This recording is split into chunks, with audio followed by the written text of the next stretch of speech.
Disclaimer. Epic Universe stinks! And I ain't talking about that sewage treatment plant next door. What's up, internet peoples? It's me, DERREK BREINDEL, and I'm here to bring the realness to this dumpy little YouTube channel. Universal's Epic Universe is the newest theme park in the United States, featuring brand new lands and rides based on everybody's favorite franchises, including the Super Marios, Donkey Kong, Harry Potter, How to Train Your Dragons, and the Universal Classic Monsters. And if yous have heard anything about this park on the social medias, yous would think that we are witnessing the return of Christ with how amazing this park is. But I've been to Epic Universe, man. And the only thing epic about it is that this park is an epic fail on Universal's part. Alright, in all seriousness now, folks, let's not get it twisted. This park is cute and stuff. But as usual, there's too many people's overhyping this park to the point of unrealistic expectations. And that's because there are a bunch of industry plants who are paid off by the propaganda machine to trick you into whipping out your wallets with careless abandon. So that's why your host, DERREK BREINDEL, is here to give you a reality check with this fair and unbiased review of Epic Universe, served with a side of facts and realness. Because no matter what you love about this park, when you look at the big picture, it's impossible to ignore the giant pile of dragon turds in the corner. But before we begin, I am required to let yous know, if you enjoy the video, make sure you like, comment, and subscribe. Follow Grego Movie Reds across the social medias, and check out the online store and Ko-fi tip jar linked in the description if you want to help fund future broadcasts of the show. Now, without further ado, let me give you the top 10 reasons why Epic Universe sucks. Cue the music! Alright, so squeaking in, at my number 10 spot, I want to briefly talk about the parking situation at Epic Universe. Now I know that's a nitpick to start off the list, but I think it's a serious downgrade to go from the parking garages at the main campus to a plain old flat parking lot. It's just not space efficient, man. Plus, the lack of shade is a huge issue on these blazing hot Florida days. Now until Universal builds a new parking garage at this new park, this problem can be easily fixed by having solar panels act as both car shade and a solar farm in a killer 2-for-1 deal that cuts back on that electrical bill. And I know they can do it because they've already installed some solar panels, but only on a little piece of the parking lot. So my question is, why the hell didn't they install these all over the damn place before opening this park? And while they're at it, they might as well add some solar panels to the roofs of the parking garages too, just to cover their bases. Because whenever I end up on the roof of that parking lot, Lord knows my chocolates are melting into the seat, and I gotta pay extra at the car wash about it. But you know what? I guess they're doing more than the mouse down the street, who have had over 50 years to build parking garages or solar panel covers at their Orlando parking lots, and they haven't given us diddly squat. I mean, it took years of begging for them to bring back the parking trams and stuff, man, so you know what? With that in mind, I'll have to give Universal a little bit of credit for that, but this minor gripe is still barely making it onto the list as my number 10 spot. Up next, at my number 9 spot, we got another controversial pick involving the brand new Universal hotels. Now personally, I think the outside of the Stella Nova and Terra Luna hotels are a little on the ugly side. Sure, from a distance it looks kinda cool, like the spacey mosaics of the sky or Aurora Borealis, but up close, it kinda just looks like rainbow vomit. And if you're staying there, you're seeing these hotels up close, obviously, so I think that's kinda lame. And with how much hate Disney's been getting for their new hotels, like that DVC tower over at the Polynesian Resort, I'm surprised the theme park nerds are letting these hotel designs slide. The Polynesian DVC tower blends in a whole lot more than these mosaic abominations that look like my TV after a certain someone threw a Wii remote at it. Although I'm sure my stepson wouldn't know nothing about that. Isn't that right, Bradley? And while that Grand Helios hotel looks a whole lot better, I don't understand why all three of these hotels look the same on the inside. I think making the hotels look like the old Xanadu House of the Future kinda works for the Nova and Luna resorts, but I was expecting something a little more, I don't know, grand for the Grand Helios Hotel, especially because it's way more expensive. Why would anyone spend more to go to a hotel that looks the same on the inside as a cheaper hotel right across the street? That does not make sense. It's not economical. And sure, at the end of the day, I'm the guy who's gonna stay at the Monumental Movie Land Hotel regardless, but Universal has a chance to learn from these mistakes if they build more hotels in the future. So I'm gonna keep pointing that out, and until then, these hotel blunders are my number 9 reason why Epic Universe sucks. Getting into the number 8 spot, let's start critiquing the park itself, starting with the Super Mario Land. Now let's be fair here, peoples. Is the Mario Lands a cute little area for all the goo goo gaga little babies out there? Sure. But I cannot ignore the fact that Super Mario World is a clone of a land that exists in multiple parts around the world, and that's a missed opportunity. The Mario games are so much more than just Mario Kart and a Yoshi's Island People Mover ripoff, man. Making all these lands the same is just plain boring. Think about it. We could have had a Super Mario Sunshine Water Park, a Mario Galaxy Motion Simulator, or even a Luigi's Mansion Haunted House ride. And that's the kind of variety that encourages people to visit the other Universal parks around the world, all while making the fans of their local park feel a little extra special for having an exclusive experience near them. Now while Universal tried to win me over by adding that Donkey Kong area to the back of the park, it's not enough for me to ignore the wasted potential. Do better, Universal. I know you's capable of it.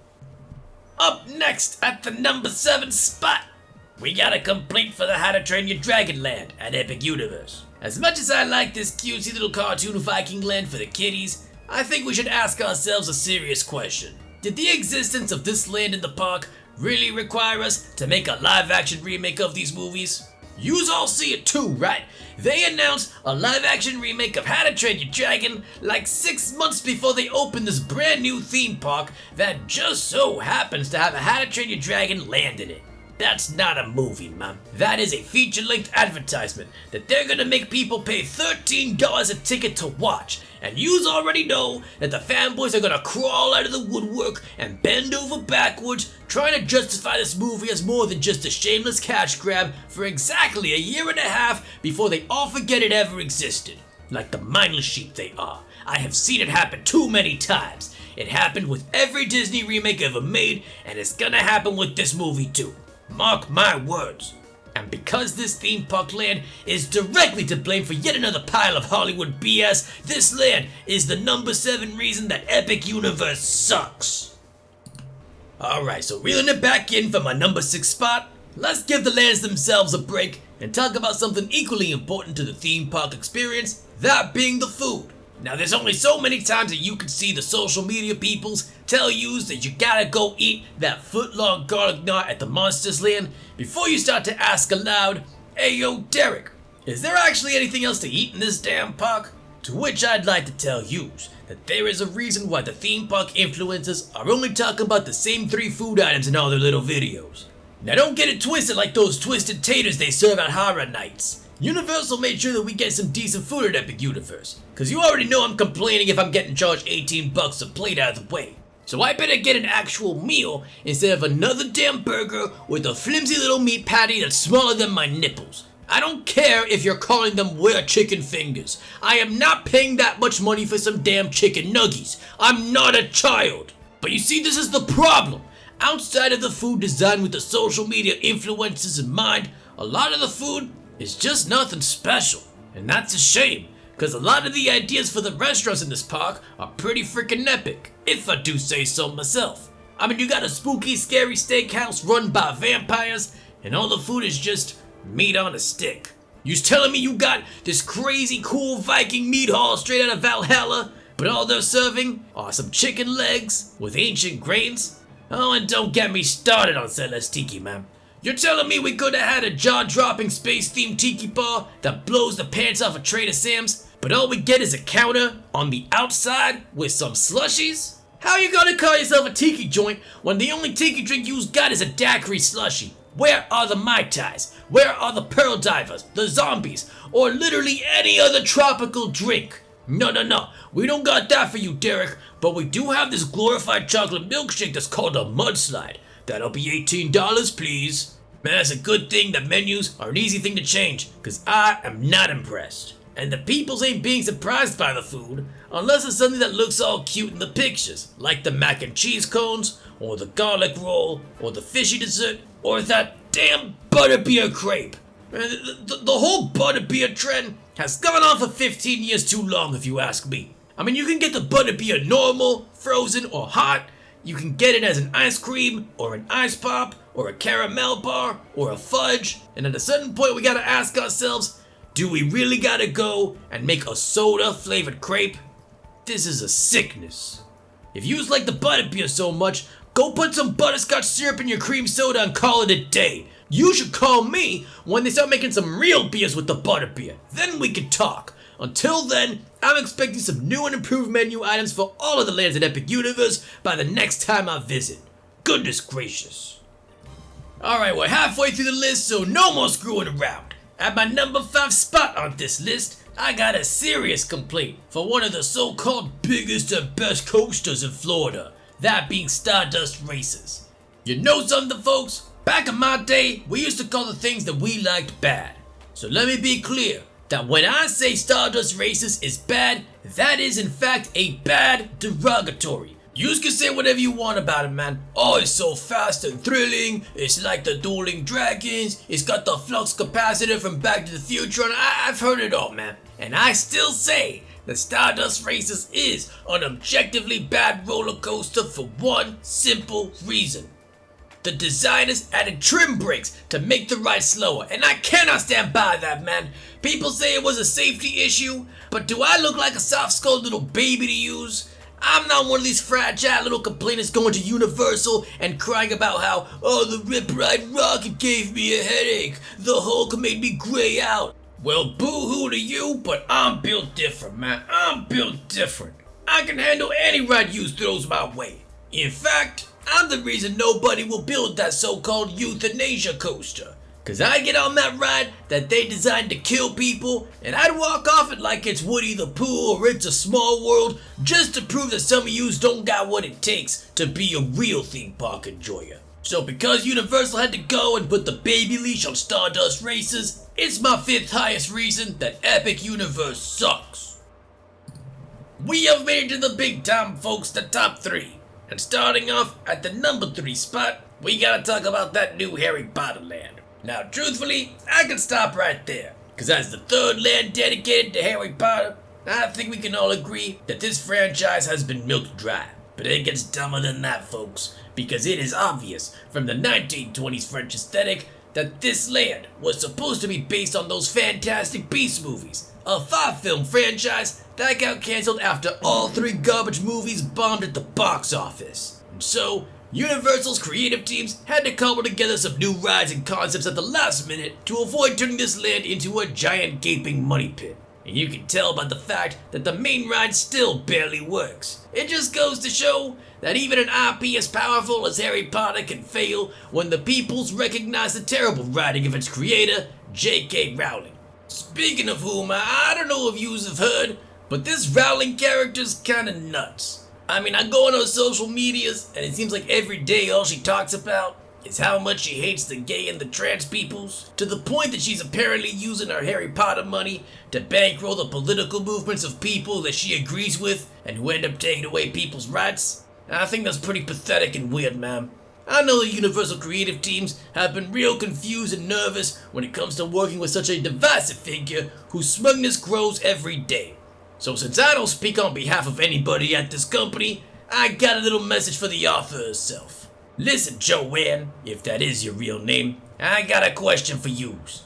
How can you be shocked that the LGBT pluses like your Harry Potter stories when, if we're delivering the facts and realness about it, it's just a story about a very special little boy whose family hates him and forces him to live in the closet? Think about that for a second, man. You gotta be a special kind of dense to not see that an audience of gay nerds is gonna relate to that story, man. Then again, I guess I can't expect much from a bunch of weirdos who are obsessed with whether or not people have the quote-unquote correct genitals. Well, guess what, you bunch of bozos? You can't force me to see the world through your perverted eyes, man, cause I'm a normal dude, and that means the only genitals I'm obsessed with are my wife's. Well, she's my ex-wife now, but that's neither here nor there. In second place, for the reasons Epic Universe sucks, let's talk about the smallest land in this park, that being Dark Universe, the home of the Universal Classic Monsters. Now this land claims to be a tribute to all of the classic monsters from Universal's legacy of horror, but it doesn't take much to figure out that that's a big fat lie. Oh, but Derrek, they put a dead mole man in a cage over the entrance of the land. And also, they put the head of the deadly mantis and the monster on campus inside the Burning Blade bar as trophies. That counts, Derrek, that counts. No, it doesn't. And even if it did, man, where is the Lon Chaney vampire from London After Midnight? Where is the cat from The Cat Creeps? And where is the clock from Murder by the Clock?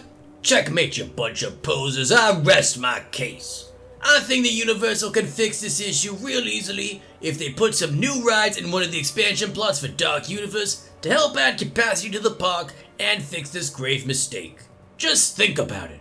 We can have a lovely little courtyard where we have the Hunchback of Notre Dame's bungee cords, a Jekyll and Hyde teacup spinner where the cups look like potion bottles, and even a monstrous petting zoo where I can pet the monkey from the Murders in the Rue Morgue. And while we're at it, since Abbott and Costello are part of the Universal Monster movie canon, we should have an Abbott and Costello comedy show in the land, just like how we have that Blues Brothers show over in Universal Studios Park. Consider it, Universal, my email is always open. But until then, I gotta put some more of this false advertising as the silver spot in my top 10 reasons that your park sucks. We're almost at the top of this list, folks. And before we reveal the number one spot, I want to add some honorable mentions to this list. There's a lot of things I could talk about. We could talk about the heat problems due to the lack of shade in this park, or the problem with sightlines, or that one time that I saw a curtain in a ride. I can even talk about the fact that there's an entire land in this park built on false advertising, because they said that Celestial Park was gonna put the park back in theme park. But you know what every great park has that this land doesn't have? That's right. A parking lot that I can have some tailgates in so I can crack open some cold ones with the boys and listen to the Philadelphia Eagles fly their way into yet another Super Bowl win. But I think there's only one problem that's really worth being my dishonorable mention. And that is the fact that Epic Universe will not be hosting Halloween Horror Nights this year. And that seems like a missed opportunity when there's literally a whole land themed to the Universal Monsters in this park. Now, just because we ain't getting HHN in this park yet, doesn't mean it will never happen, folks. But yous are gonna have to tune into my next Halloween Horror Nights leak filled with top secret information from my insider sources in the Universal creative teams before I could talk about that. But with my dishonorable mention out of the way, we gotta move on, because the number one spot on this list of reasons why Epic Universe is a complete disaster of a theme park is one that should be obvious to everybody who spends even a little bit of time thinking about this park. Because when you really think about it and look around Epic Universe, this park sucks because it is a complete sausage fest. I mean, think about it. In the Monsters Land alone, we gotta deal with the Dracula, the Monster, the Gill-Man, the Wolfman, the Mummy, the Eagle, and the Invisible Man. So many mans, but for women all we get is the Bride and Victoria Frankenstein. Then over at Harry Potter, we get Hermione and that old lady in pink versus Harry, Ron, Neville, and the questionably named Kingsley Shacklebolt. I mean, there's also that house elf, but since the Harry Potter franchise doesn't see elf slaves as people, she's not making the cut. Now over at the How to Train Your Dragon Land, we got a couple lady Vikings thrown in there like Astrid, and that one girl who I think is named Tough Nut, but she's twins with a dude, and I don't know how that makes me feel. But then there's Nintendo Land, which is the worst offender of this crime. There we have no less than 13 male characters, not including all the Yoshis, and all we have for women is Princess Peach. How are you gonna tell me that the Mario Land is anything other than a pizza with extra Italian sausage on it? And no, you don't get away with adding a little screen with Toadette in one line for a baby ride to avoid this critique, man. If yous can make a meet and greet for Toad, you can make one for Toadette too.